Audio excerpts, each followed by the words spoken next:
TET సిలబస్‌కి సంబంధించి మనం 10 భాగాలుగా డివైడ్ చేసుకొని, అందులో మొదటి భాగానికి సంబంధించిన ఎగ్జామ్ అయితే ఈరోజు కండక్ట్ చేసుకున్నాం.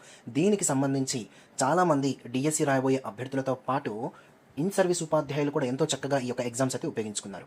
ఈ ఎగ్జామ్స్ అనేది కేవలం ఆఫ్‌లైన్‌లో మాత్రమే కాదు, ఆన్‌లైన్‌లో కూడా మనమైతే ప్రొవైడ్ చేయడం జరుగుతుంది.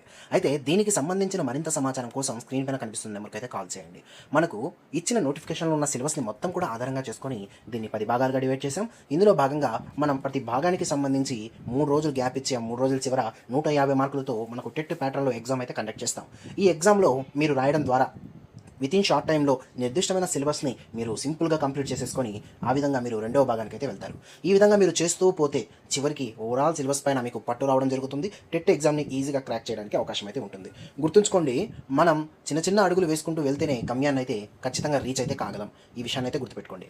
అయితే ఇందులో భాగంగా మనకు రెండవ టెస్ట్ అనేది షెడ్యూల్‌కి సంబంధించి మనకైతే 19వ తేదీ అయితే ఎగ్జామ్ అయితే కండక్ట్ చేస్తాం. దీనికి సంబంధించిన సిలబస్ అయితే ఇక్కడ ఉంది.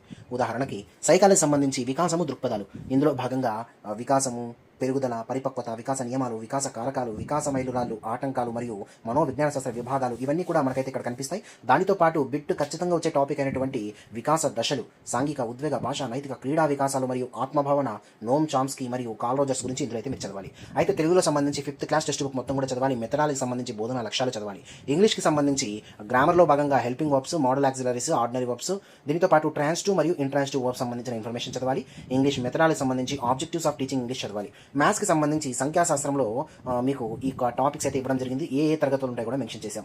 దానితో పాటు ఈవీఎస్కి సంబంధించి ఫిజిక్స్లో భాగంగా అయస్కాంతం మరియు ధ్వని, సైన్స్లో భాగంగా ఆహారంలోని అంశాలు మరియు సౌర కుటుంబంలో మన భూమి, గ్లోబు, భూమికి నమూనా, విశ్వం మరియు భూమి, ఎలా, ఎప్పుడు, ఎక్కడ అలాంటి అంశాలతో పాటు ట్రై మెథడ్స్లో భాగంగా విలువలు, లక్ష్యాలు, బోధనా లక్ష్యాలు మరియు బోధనా పద్ధతులు, వీటికి సంబంధించిన ఇన్ఫర్మేషన్ మీరు చదువుతారు.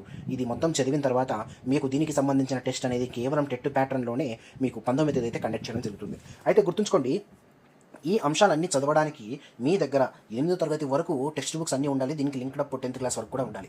ఇలా మీకు ఈ సమయాల్లో గ్యాదర్ చేసుకోవడానికి చాలా కష్టంగా ఉంటుంది. కాబట్టి మనం టెక్స్ట్ బుక్లో ఉండే ప్రతి మ్యాటర్ని మనం మెటీరియల్ రూపంలో అయితే ప్రొవైడ్ చేస్తున్నాం. ఈ మెటీరియల్కి సంబంధించి మీకు తెలుగు మరియు ఇంగ్లీష్ మీడియంలో రెండిట్లో కూడా అవైలబుల్లో ఉంది.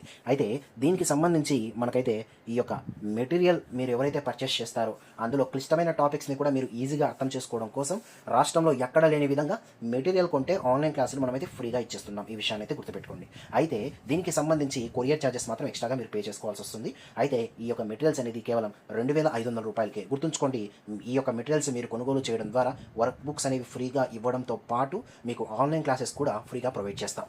అయితే ఈ విషయాన్ని ఈ యొక్క టెట్ రాసే మీ యొక్క మిత్రులు, అంటే డిఎస్సి రాసే మిత్రులు కావచ్చు, ఇన్ సర్వీస్ ఉపాధ్యాయులు కావచ్చు, వారందరికీ కూడా ఇప్పుడే షేర్ చేయండి. Thank you.